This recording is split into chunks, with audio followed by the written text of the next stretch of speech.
औज़ुबिल्लाहिमिनश्शैतानिर्रजीम बिस्मिल्लाहिर्रहमानिर्रहीम।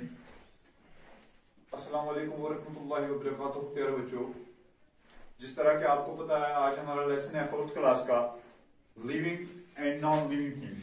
क्या है बच्चों? Living and non living things. तो बच्चों, लिविंग थिंग्स और non living things, living things किसे कहते हैं और नॉन लिविंग थिंग्स? जब आप अपने घर से बाहर निकलते हैं बच्चों, तो आप बहुत सारी चीजें देखते हैं अपने आसपास। उसमें कुछ चीजें लिविंग थिंग्स होती हैं और कुछ चीजें नॉन लिविंग थिंग्स होती हैं। बच्चों, लिविंग थिंग्स कहते हैं जिंदा चीजों को जिनमें जान होती है, और नॉन लिविंग थिंग्स कहते हैं जिनमें जान नहीं होती। तो बच्चों, the world around us is made up of many kinds of things, कि जो दुनिया हमारे आसपास की दुनिया है, ये बहुत सारे किस्म की चीजों से बनी हुई है ना बच्चों। इसमें जब आप निकलते हैं, आप बहुत सारी चीजें अपने आसपास देखते हैं कि ये बहुत सारी चीजों की बनी हुई होती है। Some of these things are living while other are non living. तो बच्चों, इनमें से कुछ चीजें लिविंग थिंग्स होती हैं और व्हाइल जो बाकी होती है वो नॉन लिविंग होती है, कि कुछ इसमें लिविंग होती है और कुछ नॉन लिविंग होती है। तो जब आप अपने घर से अपने स्कूल तक आते हैं, तो रास्ते में आप भी बहुत सी चीज देखते हैं, या अपने घर के आसपास, अपने माहौल में आसपास बहुत सारी चीजें, पेड़ पौधे, जानवर, परिंदे, ये चीजें आप देखते हैं। और भी काफी चीजें देखते हैं आप, जैसे पत्थर देखते हैं, बाकी चीजें। तो इनमें कुछ लिविंग थिंग्स हैं और कुछ नॉन लिविंग थिंग्स।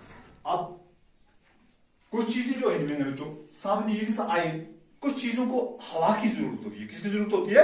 हवा की जरूरत होती है। फूड, गुज़ा की जरूरत होती है। And water to stay life, यानी कि जिंदा रहने के लिए। कि कुछ चीजों को जो आप अपने माहौल में, अपने आसपास देखते हैं, कुछ चीजों को जरूरत होती है हवा की, गुज़ा की, पानी की, जिंदा रहने के लिए। दे ग्रो, और वो चीजें जो जिनको हवा चाहिए, जिनको पानी चाहिए, जिनको गुज़ा चाहिए, तो वो ग्रो, बड़ी होती है। Move from one place to another, वो एक जगह से दूसरी जगह भी चल के जा सकती हैं देमसेल्फ, अपने आप से। यानी कि जिन चीजों को हवा चाहिए, जिनको गुज़ा चाहिए, जिनको पानी चाहिए, वो चीजें बड़ी भी होती हैं, वो चीजें मूव भी करती हैं। एंड हैव बेबीज, और उनके अपने बच्चे भी होते हैं। उनके अपने क्या होते हैं बच्चों? बच्चे भी होते हैं। They are called living things. तो ऐसी चीजों के जिनके ये फीचर्स होते हैं, तो उनको लिविंग थिंग्स कहते हैं। क्या कहते हैं? Living things. यानी कि जो चीजें चलती हैं, जो चीजें ग्रो करती हैं, जिन चीजों के बेबीज होते हैं, तो उन चीजों को लिविंग थिंग्स कहते हैं। जैसे आप अपने आसपास बहुत से परिंदे देखते हैं जो उड़ते हैं एक जगह से, जानवर देखते हैं, कुछ जंगली जानवर, और कुछ जानवर जो आप अपने घरों में पालते हैं। तो बच्चों, उन सब जानवरों को, उन परिंदों को हवा भी चाहिए, उनको गुज़ा भी चाहिए, उनको पानी भी चाहिए। तो वो एक जगह से दूसरी जगह जाते भी हैं, और वो बड़े भी होते हैं। आपने देखे होंगे जो आपके घर में जानवर होते हैं या परिंदे होते हैं, वो पहले छोटे होते हैं, फिर बड़े होते हैं ना बड़े, और उनके अपने बेबीज भी होते हैं। तो इन ऐसी चीजों को लिविंग थिंग्स कहते हैं। तो अब बच्चों, some of things around us do not show the features of living things, कि वो जो कुछ और चीजें हमारे इर्द गिर्द होती है, वो लिविंग चीजों की ये खसूसियत नहीं दिखाती है। उनमें लिविंग चीजों के ये फीचर्स नहीं होते। They do not need air, food and water, और उनको न ही पानी की जरूरत है, न ही उनको आयर की जरूरत है, न ही उनको गुज़ा की जरूरत है, और न ही उनको पानी की जरूरत है। कि जो ये नॉन लिविंग चीजें होती है जो इनको किसी चीज की जरूरत होती नहीं है। And do not have life in them, और उनमें जान भी नहीं होती, उनमें जिंदगी भी नहीं होती। यानी कि जिन चीजों को हवा की जरूरत नहीं, पानी की जरूरत नहीं है, गुज़ा की जरूरत नहीं है, तो उन चीजों को जान नहीं होती है। तो बच्चों, ऐसी चीजों को they are called non living things, उनको नॉन लिविंग थिंग्स कहते हैं। क्या कहते हैं बच्चों को? नॉन लिविंग थिंग्स कहते हैं।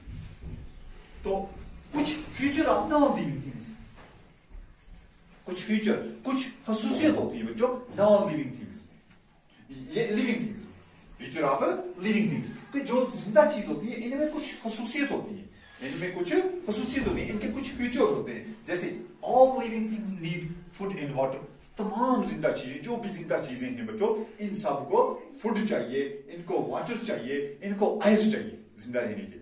जितनी भी जिंदा चीजें हैं बच्चों, इनको फूड चाहिए, इनको वाटर चाहिए, इनको एयर चाहिए जिंदा रहने के लिए। Number 2, need air for breath, यानी कि जो हम ब्रीथ करते हैं, सांस लेते हैं, इसके लिए हमें एयर चाहिए। जो भी जिंदा चीजें हैं, चाहे वो जानवर हैं, चाहे वो इंसान हैं, जो भी जिंदा चीजें हैं, उनको ब्रीथ करने के लिए, सांस लेने के लिए हवा चाहिए। और उसके बाद नंबर 3, दे कैन मूव, जो जिंदा चीजें होती हैं, लिविंग थिंग्स होती हैं, वो मूव एक जगह से दूसरी जगह जाती हैं। जैसे आप देखते हैं अपने आसपास, आपने देखा अपने घर से अपने स्कूल तक रास्ते में आपको काफी जिंदा चीजें मिलती हैं और वो खुद अपनी मर्जी से एक जगह से दूसरी जगह चल के जा सकती हैं ना बच्चों, शाबाश। और लिविंग थिंग्स फील, तो जो ये लिविंग थिंग्स होती हैं ये फील भी करती हैं। जैसे अगर किसी जिंदा चीज के ऊपर हम गर्म पानी डालेंगे या गर्मी होगी तो वो गर्मी भी महसूस करती है, अगर सर्दी होती है तो वो सर्दी भी महसूस करती है, या जब हवा आती है तो जितनी भी जिंदा चीजें हैं ये वो हवा भी महसूस करते हैं, ये फील भी करते हैं। जिन चीजों में जान होती है, और जिन चीजों में जान नहीं है तो वो कोई फील नहीं करते हैं। और लिविंग थिंग्स ग्रो, जो लिविंग थिंग्स होती हैं ये ग्रो भी करती हैं, ये बड़े भी होते हैं। जैसे आप देखते हैं आपके घर में पेड़ पौधे होते हैं, पहले वो छोटे होते हैं फिर बड़े होते हैं, या जानवर होते हैं, या इंसान ही होता है, पहले छोटा बच्चा होता है फिर वो आस्ता आस्ता आस्ता बड़ा होता है, तो उनके पार्ट्स ऑफ बॉडी भी बड़े होते हैं। तो इसी तरह से हर एक लिविंग थिंग्स जितनी भी हैं ये सारे क्या करते हैं बच्चों, ग्रो भी करते हैं, बड़े भी होते हैं। तो बच्चों आज का लेसन इतना ही। मुझे उम्मीद है कि अब आप समझ गए होंगे कि लिविंग और नॉन लिविंग थिंग्स क्या हो गई हैं, कि लिविंग थिंग्स किसे कहते हैं और नॉन लिविंग थिंग्स किसे कहते हैं। तो बच्चों लिविंग थिंग्स वो होते हैं जिनमें जान होती है, और नॉन लिविंग थिंग्स वो होते हैं जो बेजान होते हैं। अब लिविंग थिंग्स जो है उनको जिंदा रहने के लिए हवा भी चाहिए, उनको पानी भी चाहिए, उनको गुज़ा भी चाहिए, मगर जो नॉन लिविंग थिंग्स होते हैं चीजें, उनको इन चीजों की कोई जरूरत नहीं है। तो मुझे उम्मीद है बच्चों ये लेसन आपको अच्छी तरह से समझ आया होगा। तो आप बाकी इंशाल्लाह जो इसका अगला टॉपिक है वो हम कल करेंगे। चलो।